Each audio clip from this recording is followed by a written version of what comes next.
the channel. Today is the 9th of January 2017, T-minus 11 days until inauguration of Donald Trump. So much happening in just one day. Here's just some of the articles that I've come across. We start straight away with this Venezuela article from yahoo.com. Venezuela's Maduro hikes minimum wage for the 5th time in a year. This comes via Reuters, January the 9th. Venezuelan Socialist President Nicolas Maduro announced on Sunday a 50% hike in the minimum wage and pensions.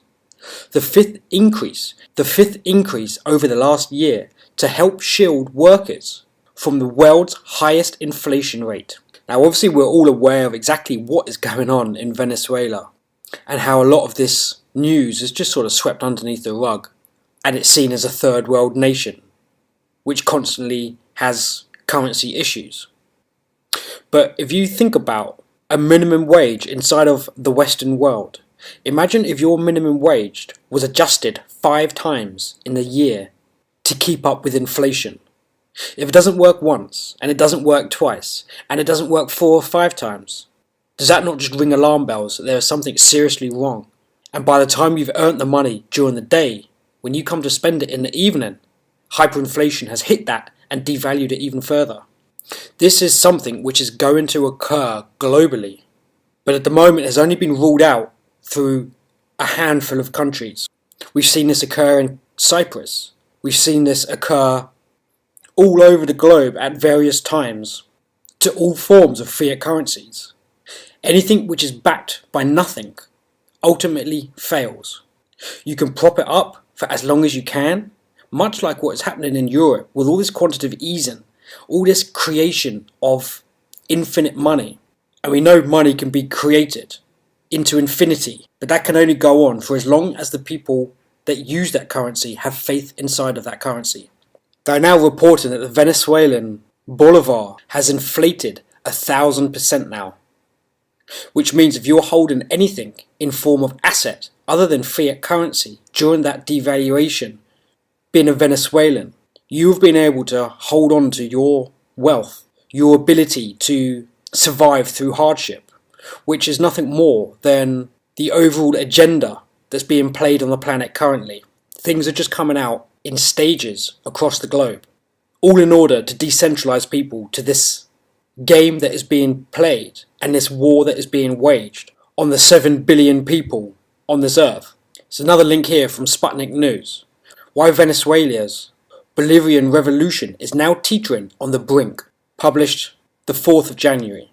The crisis engulfing Venezuela appears to have reached the point of no return. Inflation is heading for 1,000%, while shortages of food and other essentials are now widespread. It has prompted many to speculate that it's just a matter of time before President Maduro is forced from office and Chavism is consigned to the dustbin of history. And the reason, guys, you're not able to have food shipped around is because the credit system has dried up and died. People aren't accepting bolivars as trade because if you're buying commodities on one day from one either country or shop and transporting it to another shop where the local people can buy, the devaluation that has taken place inside of that small window of time means that you have to sell those goods for a much higher denomination, and you're taking a chance on whether that denomination will be able to replace that stock. And that is what is so scary about a hyperinflated currency. You have absolutely no idea of what its purchasing power will be at any given time. You just know it's going to be worth less and less as time goes by, especially as this is totally uncontrollable. Now obviously there's always going to be power struggles that are taking place inside of these nations, capturing assets, stripping countries of wealth, just to name a few. But guys, you should always keep an eye on what is happening in the worst affected areas around the world, because that is just the icing on the cake of what is going to be occurring in a town, in a city near you. That's not fear-mongering, that's just what is happening. That's the agenda that is rolling out. Imagine if an agenda like this was rolled out across the globe all at once. There would be way too much resistance for the limited amount of military personnel, police forces, to contain the situation. So we'll leave that there and we'll move on to this next article. Just a brief update here, which is from Reuters again.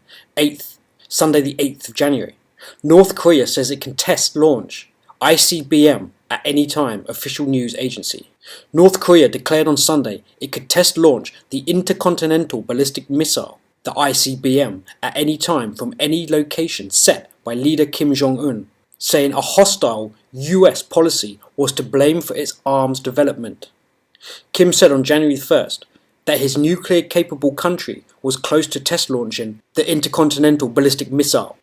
And obviously, North Korea is always going to be that country which is classed as a loose cannon, a rogue wave. You never really know what is going to come out of there because it has no control or connection to the Western cabal or the powers in Asia. So moving over to this next article from Politico, titled Obama Taps Longtime Aide to Oversee Presidential Record Process. This is dated the 8th of Jan 2017 also. President Barack Obama has selected his close aide Anita Decker Breckinridge to act as his representative in the process that will lead to many of his White House records being public in future decades. A letter sent to the National Archives in July authorizes Breckinridge to convey Obama's wishes about which of his presidential files can be made public and which should be kept under wraps for a period of time. The letter, released to Politico on Friday under the Freedom of Information Act, also indicates that Obama is exercising his rights to put many of those records off limits for 12 years after he leaves the presidency later this month.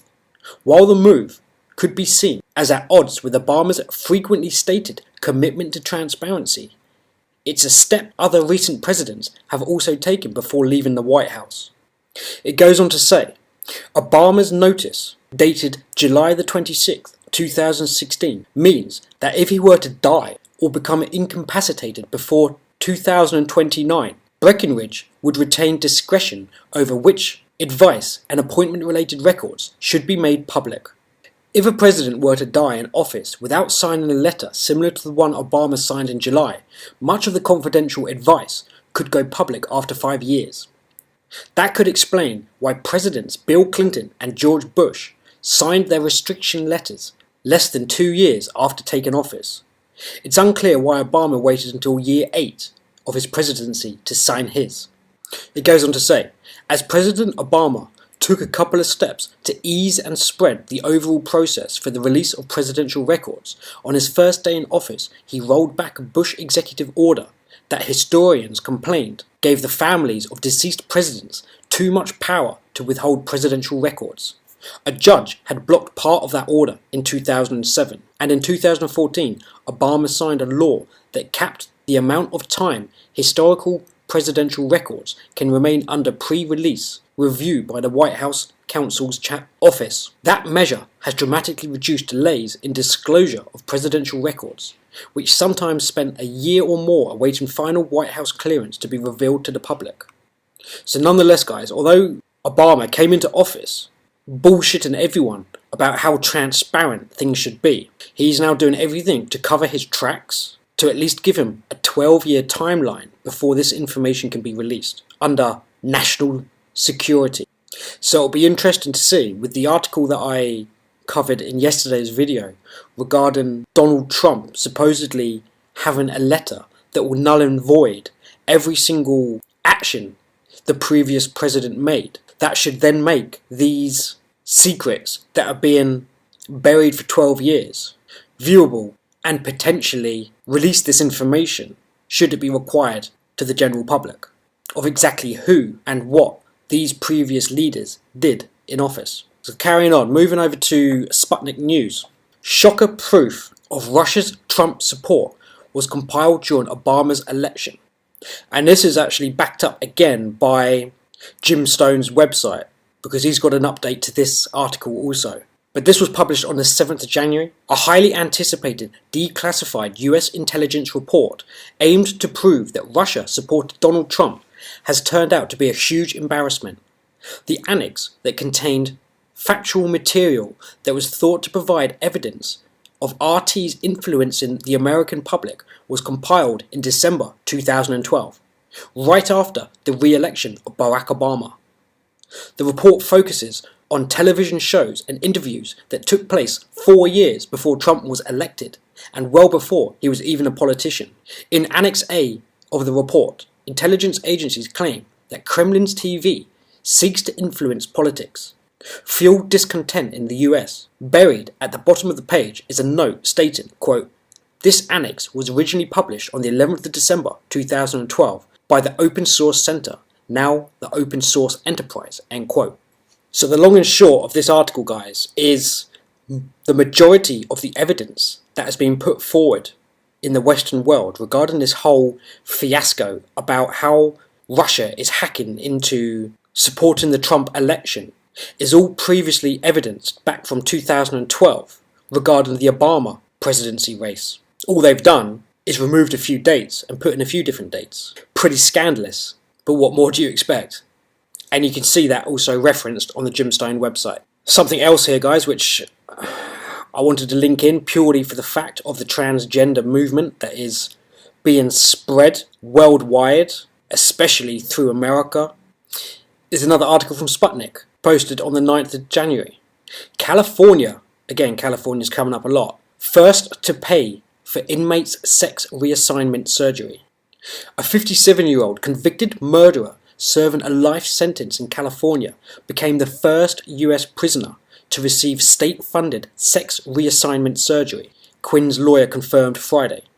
So, I mean, just reading this article, the world has gone, as we all know, fucking mad. Not only has a guy committed murder, been sent to prison for life, but is having what I'd imagine a quite expensive operation procedure to transgender him.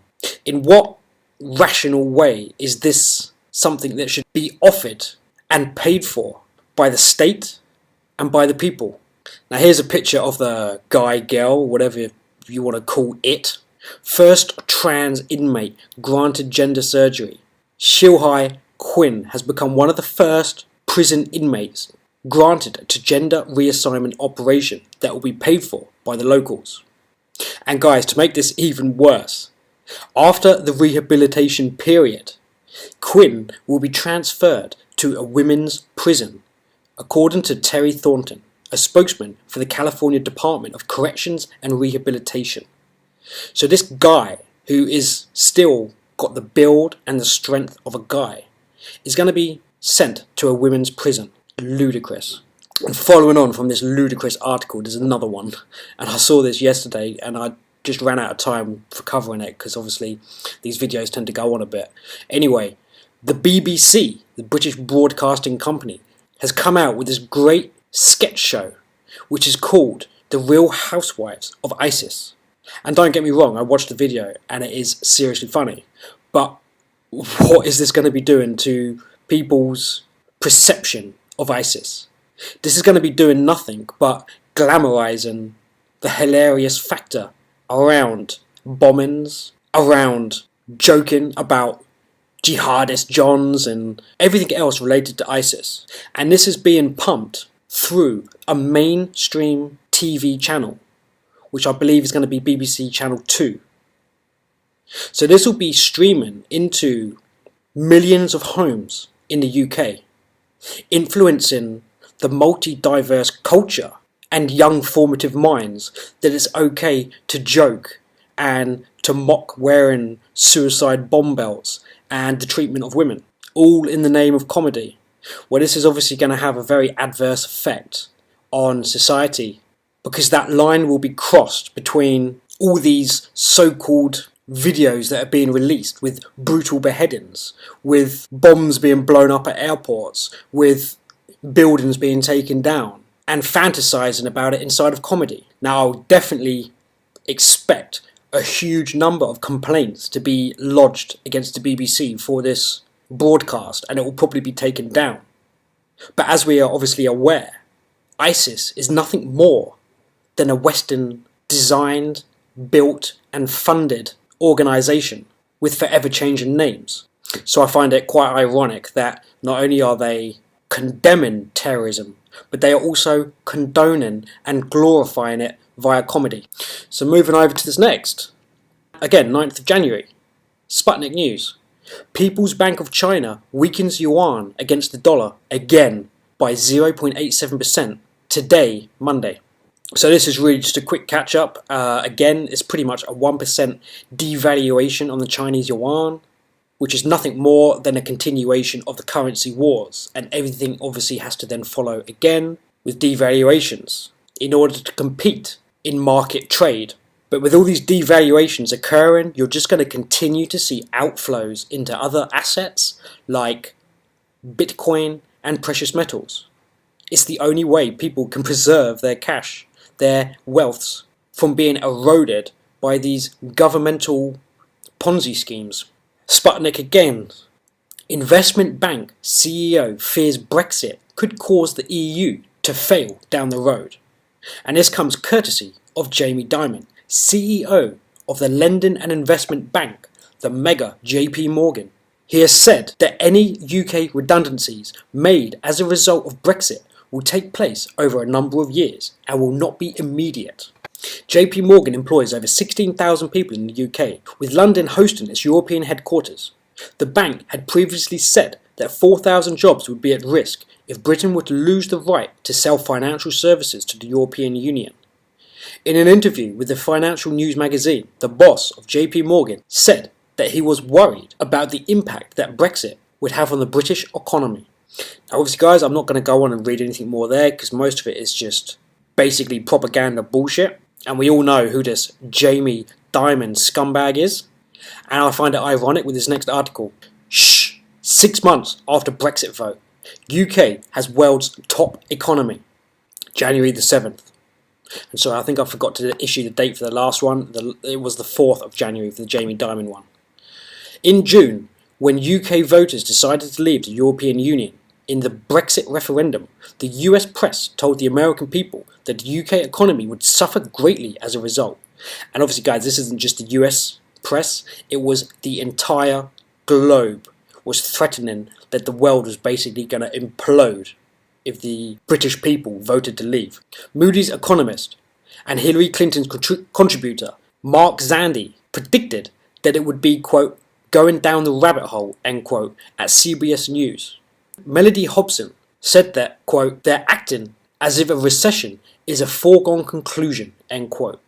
It goes on to say, Britain ended last year as the strongest of the world's advanced economies, with growth accelerating in the 6 months after the Brexit vote. Business activity hit a 17-month high last month, meaning that the economy grew by 2.2% last year, more than the 6 other leading nations, including the US, Germany, and Japan. So what actually happened here, guys, is the UK took a big hit in the pound, as I obviously documented on this channel, something in the region of 15%. What that actually did was to stimulate export business, along with the speculation of people holding other currencies, wanting to purchase things inside of the UK. Because obviously it's all about buying on a dip and selling when it rebounds. That's how you can make quick flows of cash, especially when you have millions and billions to play with. So with obviously housing markets being affected and businesses struggling immediately after the referendum, you can guarantee that a lot of cash actually filtered back into markets to generate business, but the majority comes from pure exports because of the weakened pound. And that is the whole scenario around the currency wars that are going on globally. One day you're going to be on an advanced exporting platform, the next day you're going to be on the import platform. It all depends on which side of the fight you are currently in. Now obviously the US dollar, being the global currency, has the most stable ability as other currencies race to the bottom while the US dollar holds level. But that doesn't mean people don't invest as other currencies take a nosedive due to whatever economic situation is occurring inside of that nation. There's a huge amount of destabilization that is taking place, and there's a huge amount of billionaires that are profiting massively from these events. But isn't it ironic how every form of media were threatening the people of the UK that if you do this, it will mean the end. It will mean doomsday is here. Well, people got on with their lives. Sure, we may have lost a bit of capital wealth in comparison to other nations, but as with most things, it's business as usual, and you adapt because that's what humans do. The only way you feel the pinch is generally if you're traveling abroad. If you're still within the same cycle of day-to-day living in the UK, things remain much the same, and all the fear-mongering went away.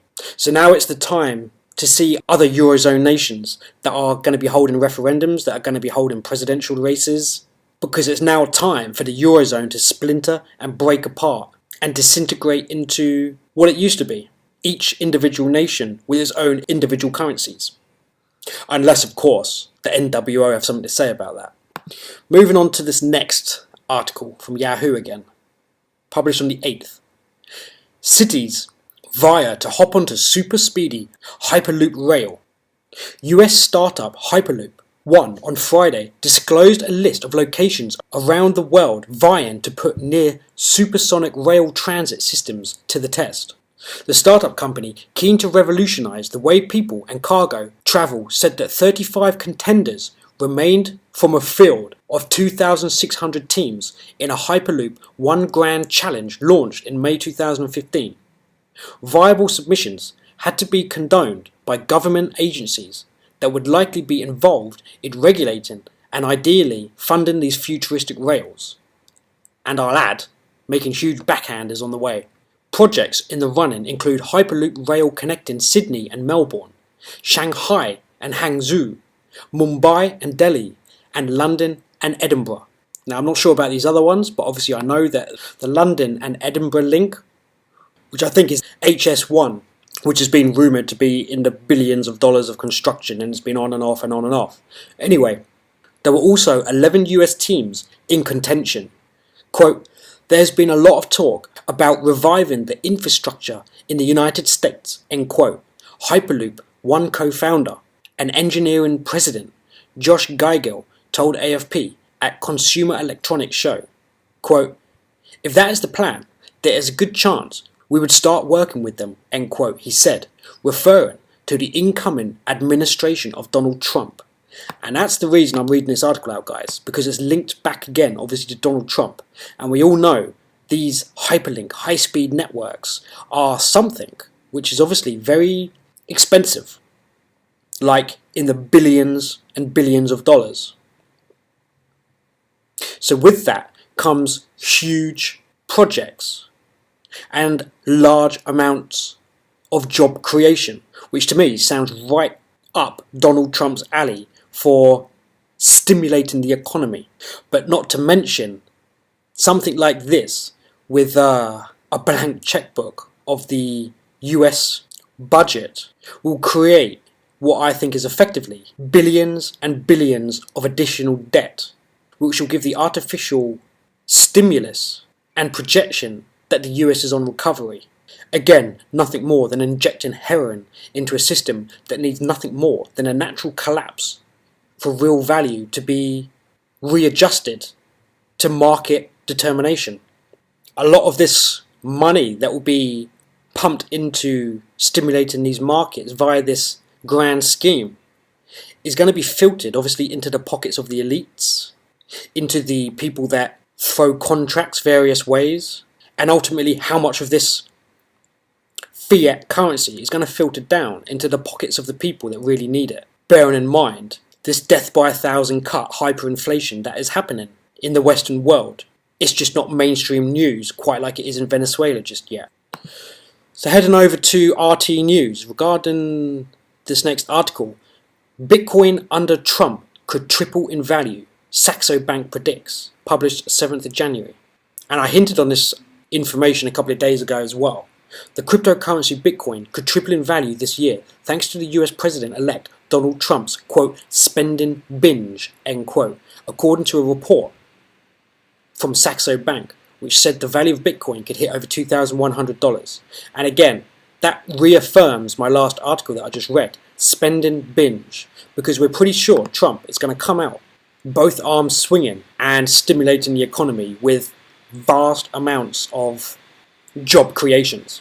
So with that creates, again, the printing of fiat currencies, which only has one effect, which devalues everybody else's currency. So what does that do? It makes people want to fly out of fiat currencies and put it into assets that hold value. So carrying on from that Bitcoin story, over here on Cointelegraph.com, published 3rd of Jan.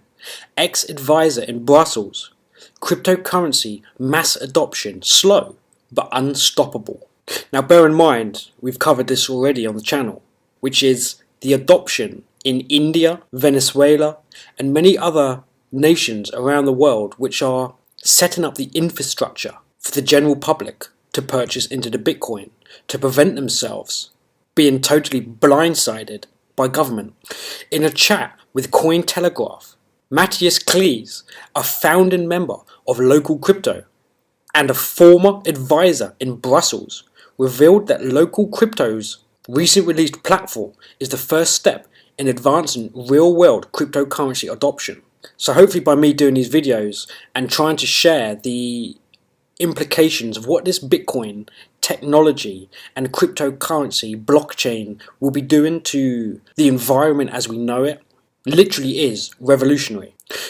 You have many outlets now accepting the payment via this new mechanism, and although at first you may be very skeptical as to what it is, and obviously this channel being based upon silver, which is obviously a real asset, a real tangible money for millennia.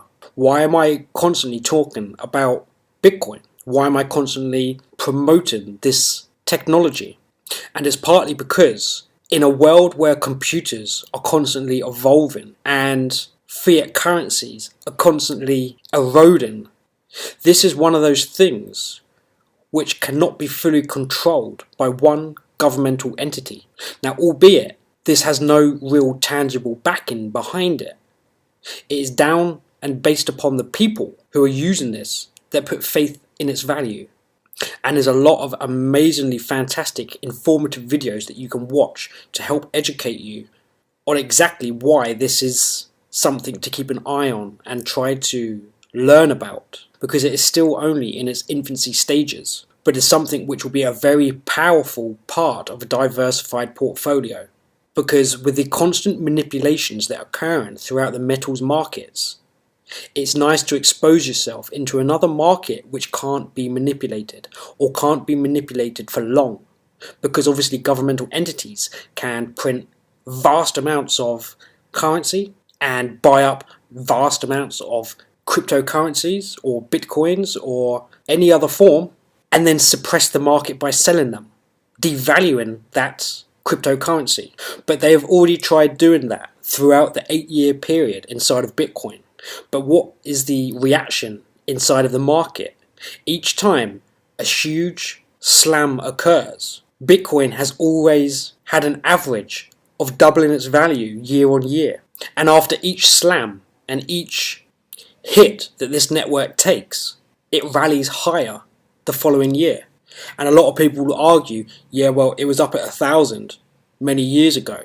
That was purely nothing more than a hyper bull market in something which was a very new and evolving thing. Now what people are waiting to see is for it to not only gain full traction inside of markets, but to remain more stable, so people can rely on its value for trading and buying commodities and trading those commodities without too much fluctuation inside of that currency. But something you need to understand is it's going to be a fantastic thing for people to be diversified into, which is why I'm trying to help share as I learn about it with you guys. Because we all know how the precious metal markets are so manipulated and down on its knees that we can appreciate on a longer term scale that is going to rebound massively.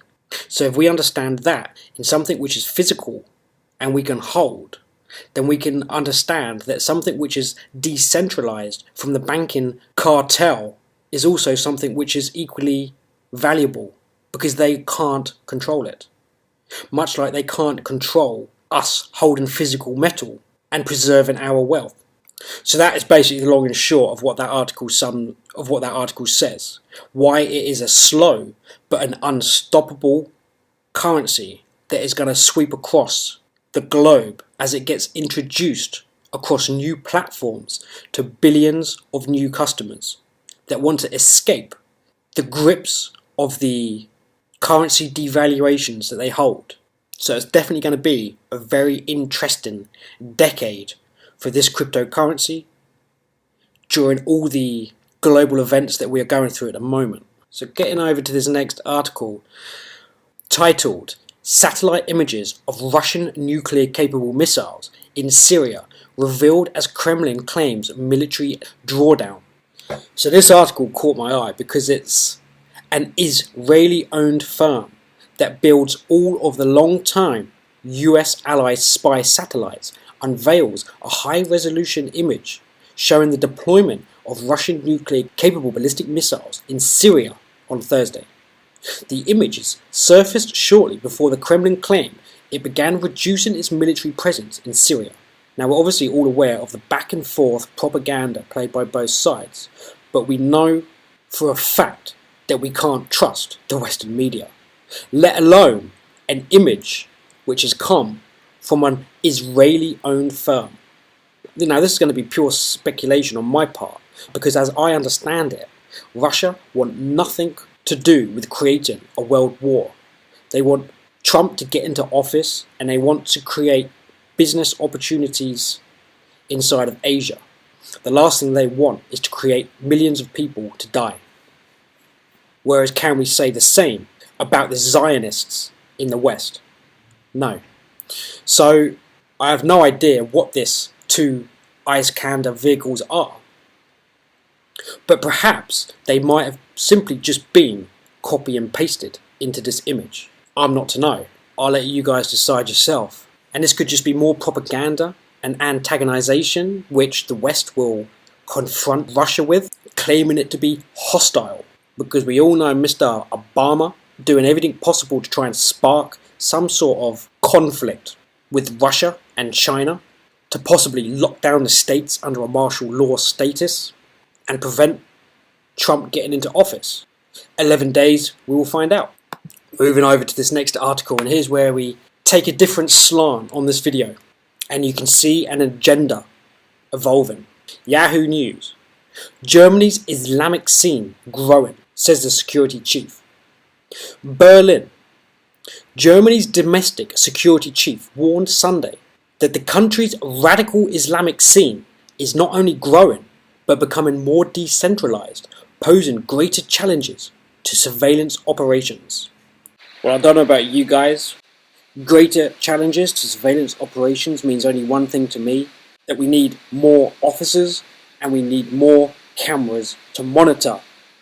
For your protection, of course, though. Now, there's a lot of events taking place inside of Germany where the media is suppressing the leak of refugee, asylum-related incidences. We're aware of, obviously, all the rapes that are taking place to the German women, but there is a severe media blackout. There is huge disapproval rates over Angela Merkel, who is likely not to stay in power during the next term. But I'll continue with the article. In an interview with national news agency DPA, Hans-Georg Maaßen also defended security officials under fire after it emerged that a Berlin truck attacked suspect Anis Amri. Defended security official under fire after it emerged that the Berlin truck attack suspect Anis Amri had slipped through the net, saying they had done everything they could. Overall, the number of Salafists or fundamentalist Sunni Muslims in Germany has risen to more than 9,700, sharply up from 3,800 in 2011. It goes on to say, public anger also mounted as they rejected asylum seekers, and known radical Islamists should have been deported long ago. In the wake of the attack, Chancellor Angela Merkel admitted that, quote, the Amri case raises questions, end quote, and ordered a sweeping review of Germany's security apparatus. Now, obviously, we're aware what exactly Angela Merkel is inside of the NWO agenda. She is the one authorizing all of these movements of refugee, of asylum seekers through the Eurozone, and she is destroying Germany internally. Now, it links over to this next article, which again should give you some food for thought. And this is from Washington Times, dated the 6th of January. US Army tanks rumble into Germany to bolster NATO allies. Major General The best way to maintain peace is preparation. Thousands of US troops and a wave of armoured vehicles are rumbling into Germany in support of NATO allies. The German port of Bremerhaven was busy on Friday as 3,500 troops from Fort Carson, Colorado, landed with thousands of vehicles, 87 tanks, 18 Paladins, and hundreds of Bradley fighting vehicles. The mission for the 3rd Armoured Brigade Combat Team, 4th Infantry Division, will ultimately bring them to Poland, Estonia, Bulgaria, and other allied nations in support of Operation Atlantic Resolve. So guys, we can obviously see this, again, bigger push for troops moving across the Eurozone east. And obviously what is east? Well, obviously we've got the Syria and the Russian borders, along with China. But obviously guys, it's nothing more than a military exercise, is it? Following on from the refugee story, this one from conservativetribune.com. UN is sending 62% of all refugee referrals to the US. Not only has the United States shelled out the most for funding for the United Nations, but the international group has also been referring the highest number of refugees to our country as well. But one thing they forgot to mention is not only have they been funding the relocation, they've also been causing the relocation. But we forget that obviously Obama's dropped 26,000 bombs this year because, that's not important. The Center for Immigration Studies released a new report on January the 5th showing that UN's refugee agency, the UNHCR, referred 62% of all refugees to the US in 2015. The country with the next highest level of submission was Canada, which received 22,886 referrals during the same time period as the US received a staggering 82,500 people. So when we're looking at what is occurring inside of the EU nations with this diverse mix of Muslim refugees, which have very little ability and quite likely inability to even speak English, to dilute into our populations, which, as I've said before, have the same effect as trying to mix oil with water. Stick both of those into a clear glass, give them a shake and see what happens. It's the same with this influx of migrants, which, as we're aware, is nothing more than a George Soros agenda to cause division and conflict and distraction inside of our local communities, obviously when the time is right. So let's move over to this next article from the Breitbart.com site again, and this again comes up with Israel constructing world's tallest solar tower. And again, anything with Israel that pops up, I always take a quick look. The Daily Telegraph reports, 6th of Jan, the Daily Telegraph reports, deep in the Negev desert in Israel stands what will be the world's tallest solar tower. Once complete, the tower will be 250 meters tall and encircled by 50,000 Helestet solar mirrors. Unlike normal solar panels, these mirrors will reflect the sun rays to the tower, creating, quote, concentrated solar power, end quote. And this got me thinking, something along the lines of the Death Star, or, when you hold a magnifying glass with the sun and it creates a very powerful beam that can obviously create fire. Now, I'm not saying that's what this is going to be used for, it just sprung to mind. According to Israel's electricity authority, the tower will provide enough power for about 130,000 homes, which is roughly 5% of Israel's population. But the other thing that makes me think, well, is this actually going to be connected to the Israeli house grid? I doubt it very much. I would actually suspect that this will be linked to some form of underground facility, which is nothing more than a free source of power should there be electrical problems in the main grid. Food for thought, nonetheless.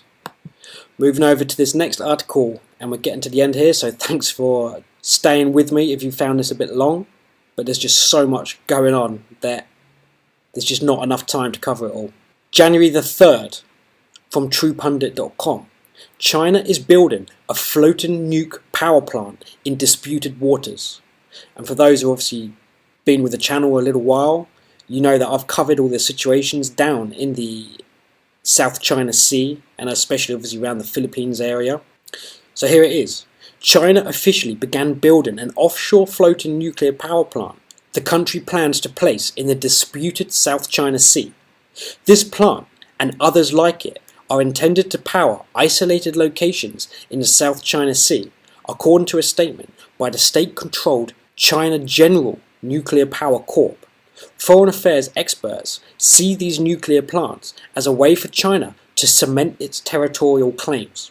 Chinese officials also say floating reactors will, quote, power offshore oil and gas drilling, island development, end quote, and provide electricity for desalination plants, according to the China Daily, a state-run English language newspaper that is often used as a guide to government policy, which basically means a propaganda outlet.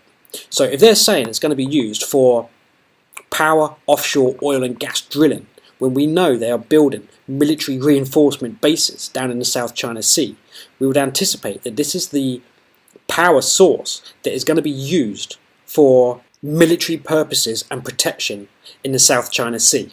So it'll be interesting to see, obviously, what neighbouring nations' reactions will be to this nuclear plant. Not that they'll actually be able to do anything about it. So almost there, guys. I had this article sent over to me referring back to my last video where we were talking about the Jim Stone article regarding the water crisis in California. And this actually ties in quite nicely to it. So thanks for pinging this one over. It's dated January the 16th, 2016, last year. Jeff Jardine, Houston's Duarte, feds fighting it out in court over farmland. Duarte, nursery owner, bought 450 acres of fallowed farmland in Tehama County in 2012. And obviously apologies if I've got these pronunciations wrong. After having it ploughed for wheat crop, feds told him to stop because it had reverted to wetlands designation. He sued government. Government sued back, and case goes to court in Sacramento in March. By Jeff Jardine. You're a farmer embroiled in a dispute with the federal government over land use. Do you gun up, seize a wildlife refuge, and ask for snacks? Or do you take the government to court because that is right and the sane way to handle it? John Duarte, owner of Duarte Nursery in Houston, intelligently chose the latter and is headed back to federal court in March. Duarte Nursery is a state-of-the-art facility that draws farmers and scientists from around the world. It produces grapevines and fruit and nut trees known worldwide. But that doesn't exempt him from the wrath of what California Farm Bureau President Paul Wegner calls, quote, overzealous regulators who utilize their authority and their power to put down growers who maybe want to speak up and disagree with their viewpoints, end quote. When Duarte became one of those growers, by filing a lawsuit against the government a couple of years later, he found himself knee-deep in legal retribution from the Environment Protection Agency, EPA. And guys, remember that one because I'm going to refer to that soon again. He enlisted the help of the Pacific Legal Foundation, a conservative group that protects the rights of private property owners. Quote, once Duarte brought that lawsuit, the US Army Corps of Engineers elevated what we considered to be a completely meritless bureaucratic enforcement investigation, end quote, attorney Tony Francis said in a video interview. Now the story of Duarte's legal battle with the feds is gaining traction after it surfaced on an agricultural website including agnetwest.com and a couple of others. The background, per Duarte and the various publications in 2012, he bought 450 acres of land in Tehama County, a county that includes Red Bluff, and hired someone to till the ground. He planned to get a winter's worth of wheat before converting it to a walnut orchard. The waters of the United States rule prohibits ploughing below the clay underneath the topsoil that keeps vernal pools, which counts as wetlands, from draining, but also it supposedly exempts farmers from needing permits. Duarte's land includes some vernal pools. He said the hired hand ploughed only 4 to 7 inches, quote, maybe a foot deep, end quote, in one place, and for the most part avoided the vernal pools. But when a US Army Corps of Engineers inspector saw the ploughing, he told Duarte to stop, and the government sent a cease and desist order to that effect. Duarte received no hearing nor would the feds provide any documentation of the findings that led to their order. He sued the government for denying his due process. The government filed a motion of dismiss. The judge denied their motion. They filed another, and it was denied as well. Soon thereafter, the government filed a lawsuit charging him with the destruction of wetlands. When he finally did receive discovery, the inspector claimed the ground had been ripped 3 feet deep. No way, Duarte said. In fact, in trying to settle the issue, he allowed the government to send a team of, quote, experts, end quote. Duarte called them to his property. They brought a dozen backhoes and dug roughly 20 pits, doing far more damage to the land than anything he was accused of doing, Duarte told me. The feds also contended that because the land had not been farmed for many years before he bought it, it had lost its status as farmland and reverted to wetlands habitat. Quote, they grew wheat there, end quote, he said, referring to previous farming operations in the 1970s and well into the 1980s. Quote, but the price of wheat fell to where it wasn't profitable. Do they want us to farm in a glut? End quote. Around 2008, wheat prices began to rebound, and quote, the price merited it again, end quote, Duarte said. Quote, the corps and the EPA aren't trying to micromanage. They are trying to stop farmers from farming their fields. They try to turn our farmland into habitat preservation, end quote. So that's basically the point that I want to be hitting on there, guys, which is supposedly the EPA are trying to preserve the habitat, the Environmental Protection Agency. Not to mention, obviously, prevent farmers from growing and manufacturing food. Again, linking into the previous video of just one theory of how food production may be on a decline. So let me link over to this next article, which is published 31st of December 2016. And guys, I'll probably get this totally wrong again with the pronunciation. Navajos demand justice after EPA polluted their water. Environmental Protection Agency. Every time Anna Little takes her sheep to drink, she's risking their health, thanks in no part to the Environmental Protection Agency. In the summer of 2015, EPA workers breached the abandoned Gold King mine in Colorado, causing a massive blowout. The mine spewed 3 million gallons of wastewater, including roughly 880,000 pounds of lead, mercury, cadmium, copper, nickel and zinc into the Animas River, and from there into the San Juan River. The spill resulted in an 80-mile-long mustard-coloured stretch of water that roughly snaked its way through the region's waterways, which obviously in turn, guys, affects the agriculture and the raising of livestock.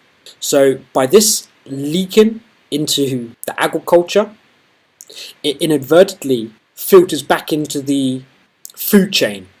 So don't you find it ironic that the EPA have not only destroyed the whole agriculture inside of this Colorado stream, but they have prevented a farmer from farming 450 acres of grounds? Does that sound like an environmental protection agency to you?